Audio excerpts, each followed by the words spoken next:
Big monkey fights big nuclear lizard. That's pretty much what Godzilla and Kong is all about. But is it secretly a cinematic masterpiece, challenging the boundaries, what we know about cinema? No, absolutely by no means. This film is all about spectacle, not about story, not about anything else. It's just about the monsters, which I really appreciate, because why do you go watch these films? You go watch the Godzilla films, you go watch the Kong films to see big monsters fight other big monsters. You want to see some big brawlers brawl it out. This is the fifth or sixth film in Warner Bros. Monsterverse. They finally figured it out. We don't want to see the humans. We just want big monsters fighting. So I think Godzilla and Kong is a big improvement in that way. They seem to know what their audience wants, and they try to give the audience as much as they want within the budget that they have. The monsters are in this movie a lot, and I like that. If I were to summarize this film in one sentence, it would be this. Big monster fights, awesome. Everything with the humans, But before we go further into the film, I just want to let you know there are spoilers ahead. If you're someone who cares about spoilers, go ahead, click away, watch the film, then come back. If you're someone who doesn't care about spoilers or has already seen the film, let's go ahead, jump into this thing. Pretty much Godzilla and Kong follows this. The deaf girl from the earlier films, which I vaguely remembered, is starting to have dreams, visions of these tremors that are happening from Hollow Earth, center of the Earth. I don't remember.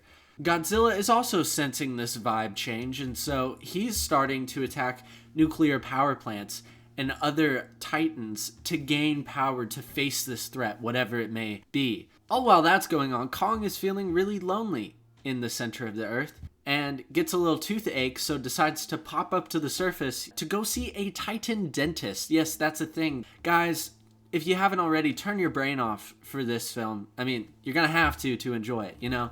When you're watching the film, your brain's on, you're going, how the heck do you get into Titan dentistry? But then you turn your brain off and you're like, big monkey. So anyway, the humans decide that they need to go down to the center of the Earth to check out why this girl's having visions, you know, what's going on, why Godzilla's freaking out. So they go down to the center of the Earth. Kong goes back down with them. Godzilla sleeps in the Roman Colosseum. Anyway, Kong and the humans go back down to the center of the Earth, where they split off, where the humans go and find a lost tribe of humans living down in the center of the Earth, while Kong goes off and discovers an even centerer part of the Earth, where he finds monkeys just like him, big monkeys just like him, and even a tiny big monkey just like him. Baby Kong. But other big monkeys aren't nice big monkeys, so Kong's gotta show them what's up. And he kicks their booties and, you know, takes little big monkey and is like, hey man, you're gonna show me where the other big monkeys are. And little big monkey's like, no, I'm not gonna do that. And then he ends up doing that, and you know, they start bonding over it. Anyway, Kong and Small Big Monkey finally arrive to the headquarters of the big monkeys, and they find that there is an evil big monkey in charge named the Scar King, who has his sights set on returning to Earth and wreaking havoc and gaining control of the entire Earth, taking over the Earth. And Kong's like, no, dude, you can't do that. And so he tries to stop him, but Scar King has a secret weapon on his side. He has in his control Ice Godzilla named Shimu. So anyway, Kong fights Shimu, fights Scar King, but ends up getting his hand severely injured, full of frostbite, and so he retreats with Small Monkey to go find the humans. So they find the humans, and the humans are like, oh no, man. Dude, Kong is really hurt. Scar King and all them are coming for us. What are we gonna do? And then the Titan dentist is just like, hey, I was developing a project to upgrade Kong. The big corporate guys were just like, no, that isn't a good idea. But the prototype is conveniently down here, so let me go put that on Kong, and that magically fixes everything. Now Kong's even stronger, and he has no frostbite, all because he's wearing a glove. Again, shut your brain off, guys. Shut your brain off. Anywho, Kong realizes that he cannot do this alone, so he goes back up to the surface to convince Godzilla to come help him. Godzilla ain't having any of that. He's like, dude, I fought you before. I know we teamed up for Mecha Godzilla, but you're my enemy. You know, we can't be friends. But then the deaf girl that I mentioned earlier revives Mothra. How'd that happen? Again, turn your brain off. And Mothra comes up and is like, hey, Godzilla, Kong's with me, and we need your help. Godzilla's just like, oh my goodness, my love is back to life. Yeah, I'll help you out. And so they go down to Center Earth to fight Scar King, to fight Shimu. But then Scar King and Shimu get out and just start wreaking havoc in Rio de Janeiro. I mean, probably 1 million people are dead from this fight, but we're not going to mention that because big cool monster fight. So Kong and Godzilla team up to fight evil Kong and evil Godzilla. Anyway, they're able to break the crystal that Scar King is using to control Shimu, and so now Shimu's on their side. So Shimu, Little Big Monkey, Kong, and Godzilla all team up to take down Scar King, and they absolutely destroy this man. I mean, it's devastating. So Scar King's dead. They save the day. Kong, Shimu, and Little Big Monkey go back down to Center Earth to claim Kong as the king of the big monkeys. The humans go back to whatever they were doing, and Kong goes to take a nap in the Coliseum again. And that's Godzilla and Kong, the New Empire. Yeah, again, this film focuses a lot more on the spectacle over the story. If you couldn't tell from my little recap, I mean, it doesn't make a ton of sense. It's not as out there as previous films, I think. Like, you're not just like, what's going on the entire time? But at some points, if your brain just happens to reboot, turn back on while you're watching that, there are certain moments where you're just like, that doesn't make a ton of sense. But what I really liked about this film is that they finally figured out that we don't want to see a bunch of the human stuff, human drama, human stories. You can do that and make it work, but that's not why you watch this version of Godzilla and this version of Kong. You watch them for the big old fights.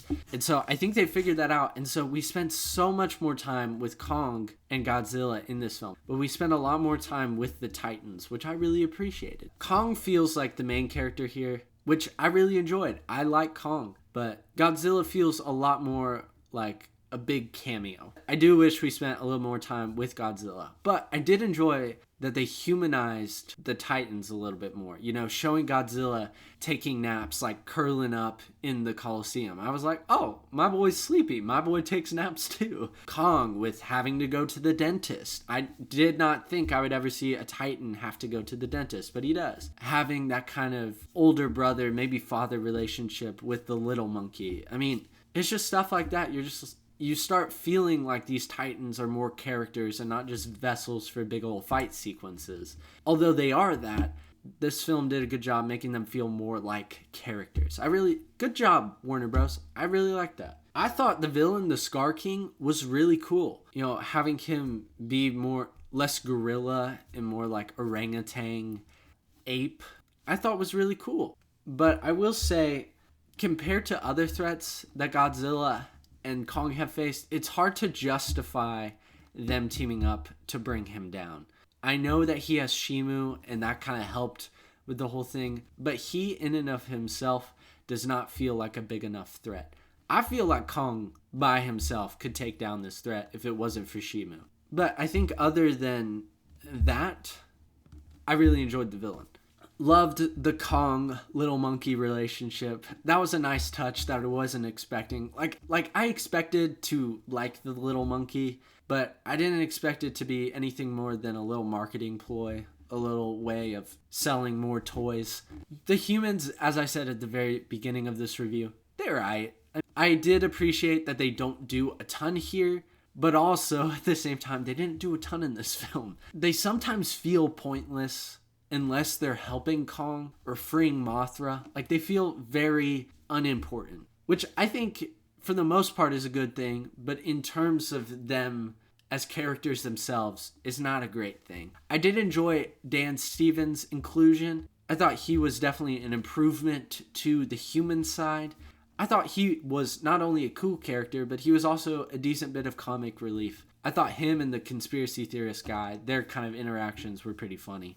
Got a couple chuckles out of me, I will say. I will admit. I really enjoyed Godzilla and Kong. It is by no means a masterpiece, an absolutely incredible film, but it is super entertaining when the monsters are fighting, when the monsters are on screen. It's a really fun film to watch. And I think it's what a lot of people seek to get out of movies, to turn their brain off and to just watch something that's really cool to see. In a lot of my reviews, I emphasize the importance of story. And yes, I do think that there's a lot to improve on with the monster versus stories. But that's not why you watch these films. And they embrace that. And I think they do a good job compensating for lack in the story department. Again, this film is spectacle over story. But that's all I have to say about this. Let me know down in the comment section below what you guys thought about Kong and Godzilla. As always, thank you all so much for stopping by, watching the video. It means a lot to me. I love you guys, and I hope you have an absolutely fantastic day. But until next time, peace out, bro skillets.